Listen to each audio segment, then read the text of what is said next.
Intoxicated man drowns after jumping into river at Land of Canaan. News source Guyana. A 26-year-old laborer from Land of Canaan has drowned after reportedly jumping into the Demerara River while intoxicated. The deceased has been identified as Vishal Nareen. According to a police report, the incident occurred on Monday following a confrontation with his family regarding money for alcoholic drinks. It is believed that Nareen had been consuming alcohol since early morning and was heavily intoxicated at the time of the incident. Witnesses stated that, after the altercation, Nareen ran to the riverside and jumped from a wharf that is currently under construction. Despite his sister's attempts to stop him, he disappeared beneath the brown waters of the river. Family members and nearby residents rushed to the scene in an effort to save him, but the strong current of the river hampered their attempts. As of now, Nareen's body has not been recovered, and a full police investigation is underway to determine the circumstances surrounding the tragedy. Burbus fisherman missing after falling overboard. Newsroom. Sanjay Khan, a 23-year-old fisherman from Crabwood Creek, Quarantine, Burbus, has been missing since February 16 after an incident at sea while fishing from No. 66 Fishermen's Cooperative. Reports indicate that Khan fell overboard while hauling in fish, with the seine hook reportedly getting caught on his foot. The incident is believed to have occurred in Suriname waters. Khan was expected to return later that week. His mother, Padmini Dionasiame, expressed her concerns during an interview, stating that she feels not enough is being done to locate her son. She mentioned that while one crew member was rescued, Khan was cut loose from the seine and has not been found since. I want them to search and find my son because he went out with them, and only they returned. One of them has a mark on his hand. He said the seine cut his hand. I don't know if they left my son behind and threw him overboard because if the seine had hooked his foot, they could have hauled it back, but they cut the seine and let him go. That's why I want to know what happened to my son, she said, visibly distraught. The police have confirmed that a missing person report has been filed, but they have not provided additional details regarding the ongoing investigation. The family continues to seek answers and hopes for a swift resolution to the search for Khan. City businessman to be charged with murder of partner. Newsroom. Marlon da Silva is set to face murder charges in connection with the death of his partner, 26-year-old Kenesha Vaughn. Investigators have received legal advice to proceed with the charges, and da Silva is scheduled to appear in the Georgetown Magistrates Court on Wednesday. This development follows the police's request to the High Court to extend da Silva's detention period. The tragic incident occurred at the couple's home in Diamond Housing Scheme, East Bank, Demerara, shortly after da Silva returned from a day of socializing with friends at a popular city venue. According to police reports, Vaughn called da Silva to ask him to come home, which reportedly annoyed him. Upon his return, an argument ensued, during which da Silva allegedly slapped Vaughn. In response, Vaughn is said to have reached for a knife and approached him. At this point, da Silva reportedly drew his licensed firearm and fired several rounds in Vaughn's direction, striking her multiple times. She fell to the ground, and da Silva subsequently contacted the police, who rushed her to the Diamond Hospital. Unfortunately, she was pronounced dead while receiving treatment.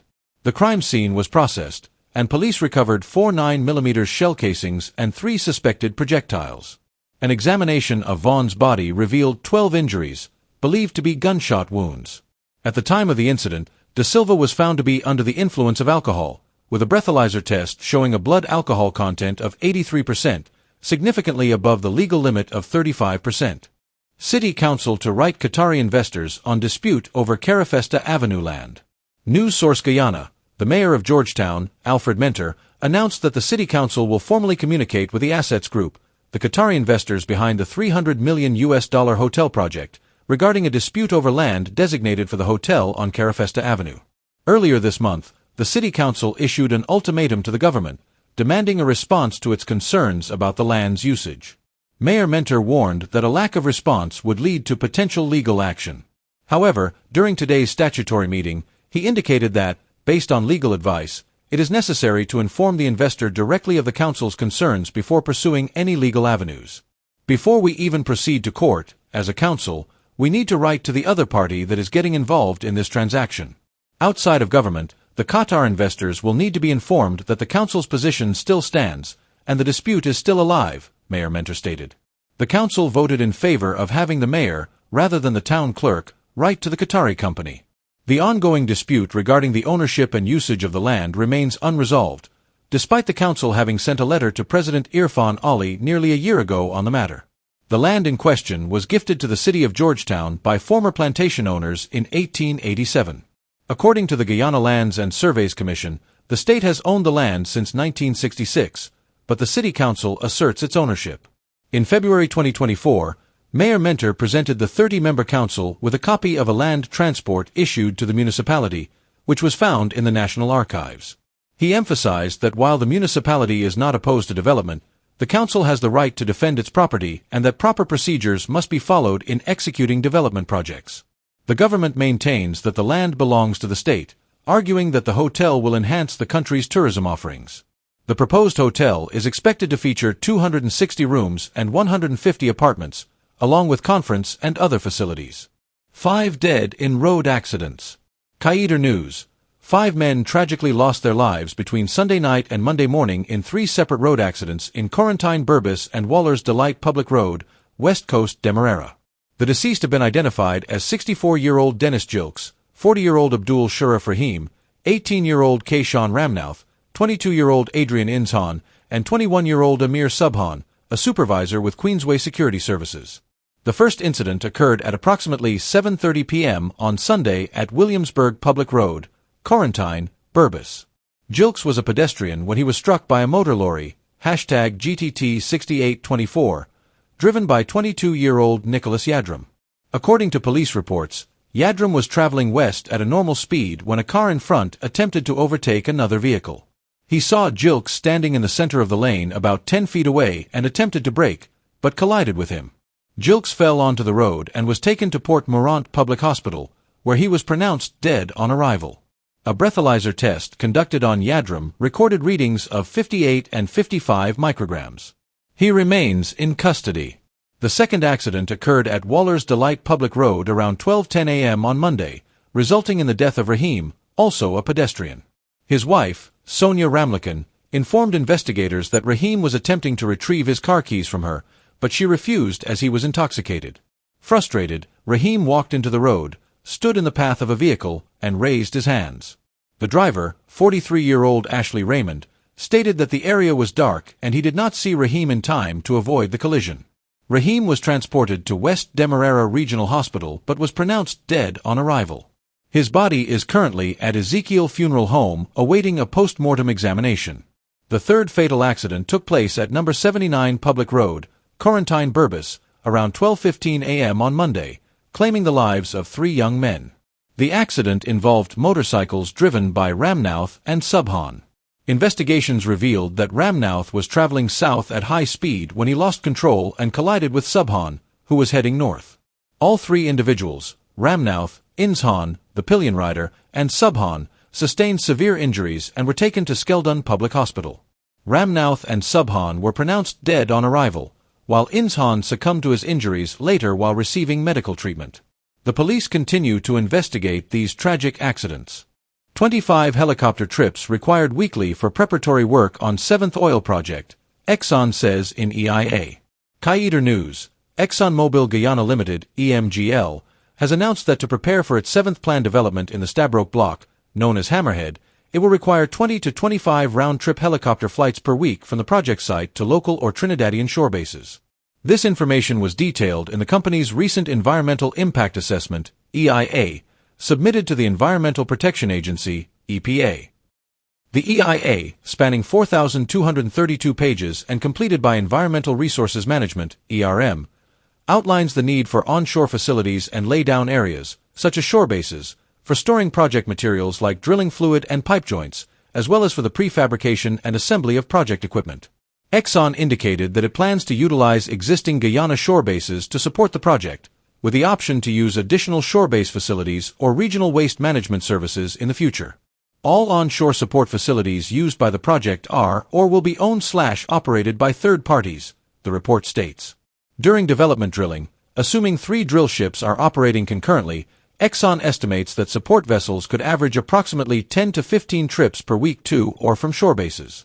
During installation, support and installation vessels are expected to make about 3 to 5 trips weekly, while in production operations, this will also average 3 to 5 trips per week.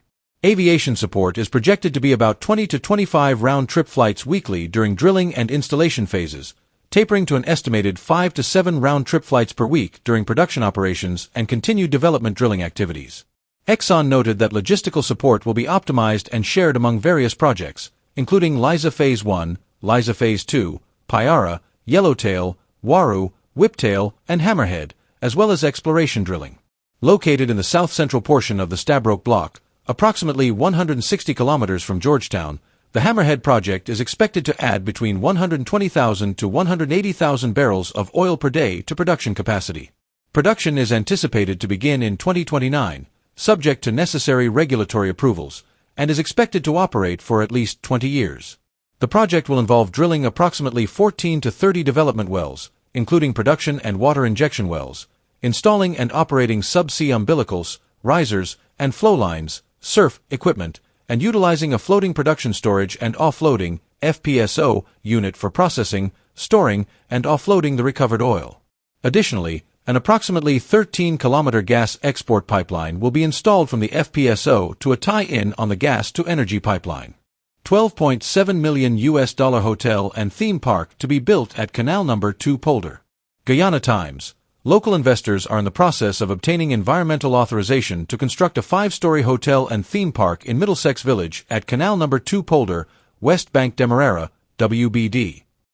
This multi-purpose facility, once completed, will include a range of attractions such as movie theaters, a tennis court, and a 200-foot-long wave pool. According to the project summary submitted to the Environmental Protection Agency, EPA, Skyline Contracting Services, led by developer Krishna Persad, is currently in the first phase of developing this project on 37.8 acres of land at a cost of $12.7 million. Project phases. Phase 1 involves the construction of a 5-story hotel featuring 59 rooms, including a presidential suite, 8 deluxe suites, a conference hall, and a rooftop deck. This phase will also include a tennis court accessible to guests and a strip mall housing fast food franchises, a gym, and 2 movie theaters. Phase 2 will see the addition of a wave pool and water park slides. The wave pool, measuring 200 feet by 30 feet, will utilize a compression jet system to create artificial waves akin to ocean conditions. This area will also feature a bar and entertainment systems alongside lounge chairs. Phase 3 will focus on constructing a theme park with rides, snack bars, a movie theater, and a 15,000 square foot fountain pond area.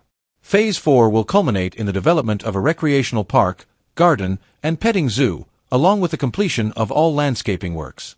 Economic impact. The project is expected to have a significant economic impact on the surrounding community, with projected annual revenue of around $19 million.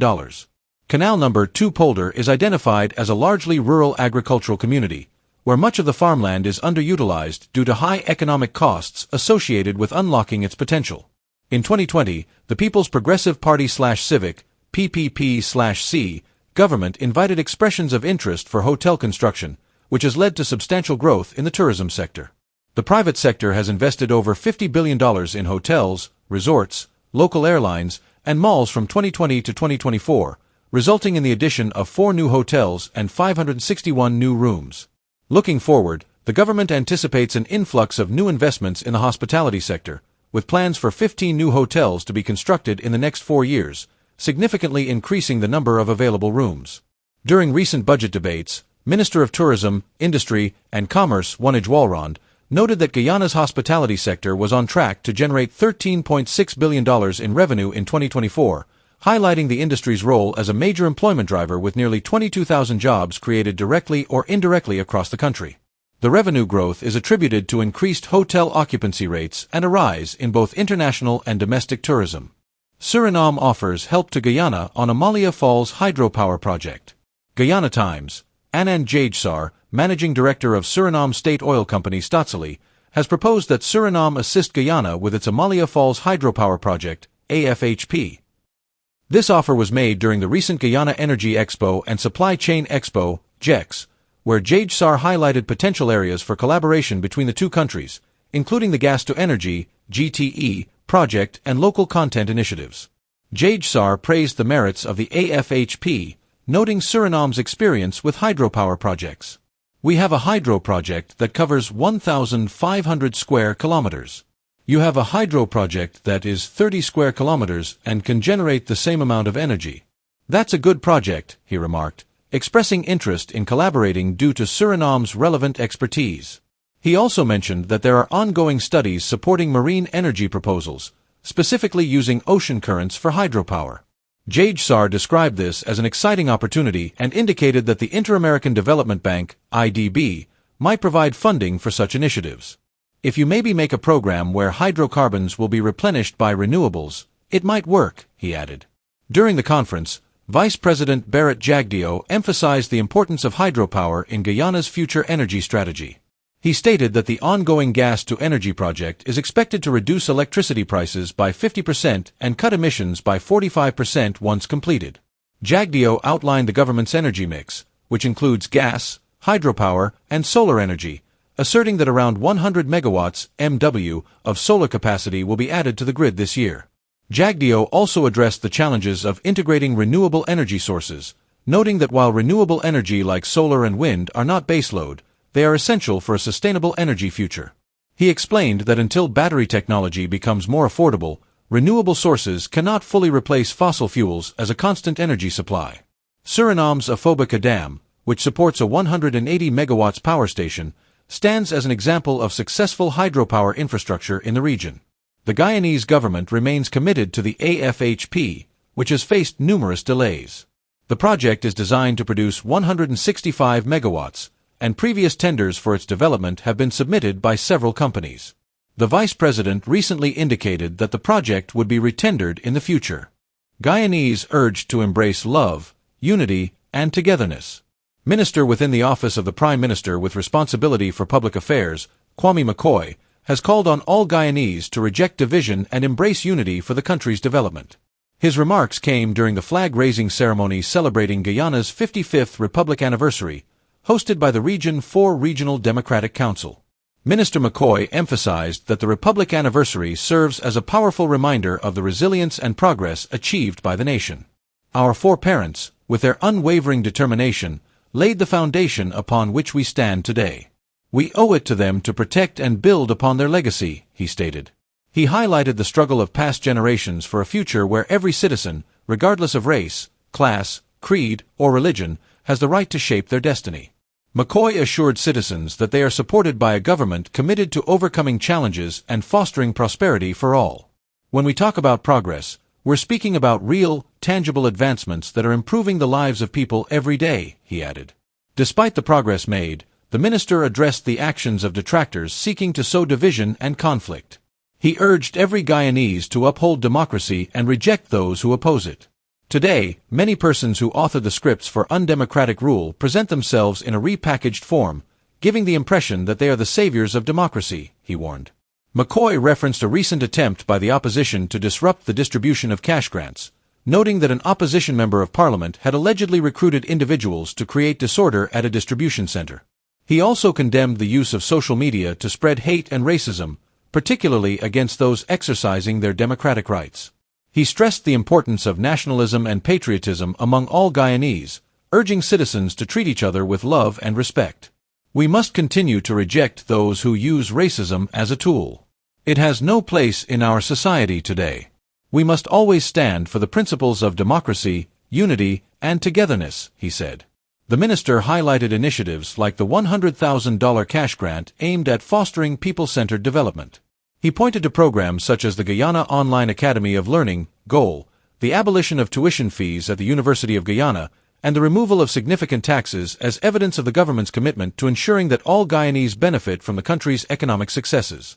We bear witness to the massive transformation of our communities, the expansion of opportunities, and the empowerment of our people. We can proudly say that we have done well together as a people, and that we will continue to do well because our government does not stand still. We face challenges head-on, he concluded. Almost 75 house lots to be allocated at Mabaruma Township. The Guyanese government is set to allocate approximately 75 house lots in Mabaruma Town by the end of April, aiming to provide equitable access to affordable housing for residents. Minister of Housing and Water, Colin Crowell, shared this update during the flag-raising ceremony for Guyana's 55th Republic anniversary at the Mabaruma Settlement Ground on Saturday. In October 2024, President Dr. Mohammed Irfan Ali announced the acquisition of 17 acres of land designated for housing development in the area. Minister Kroll emphasized the ministry's commitment to obtaining additional land in the Mabaruma subregion to address pending applications and to initiate the construction of new homes. By June, we will be leading an exercise at Port Kaituma in the Matarkai subregion to address pending applicants in the system, he disclosed. The minister also highlighted progress in processing ownership documents at Cons Hill and Cokerite Hall Hill. This advancement will allow individuals who received land in these areas to sign their agreements of sale and begin the process of obtaining their certificates of title. This initiative is expected to enhance residents' living standards by improving access to essential services. Under the Hinterland Housing Program, construction is currently underway at Smith Creek, Arakamai, Savannah Blackwater, and Imbatero. Once completed, these homes will significantly improve living conditions for many vulnerable families and create job opportunities for residents, providing them with additional disposable income. Houses have already been completed in several locations, including Cokerite, Warapoka, Haimaruni, Tiger Pond, Lethem, Yakarinta, Napi, Shiriri, Crashwater, and Rupuna. Minister Kroll noted that infrastructure development remains a major focus for the government, as evidenced by ongoing construction and rehabilitation of roads, bridges, and transportation networks designed to connect communities more effectively.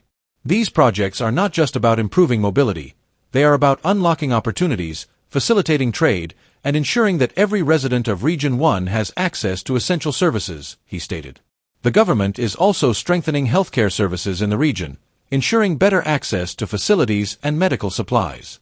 Education has remained a priority, with new schools being constructed to support the community.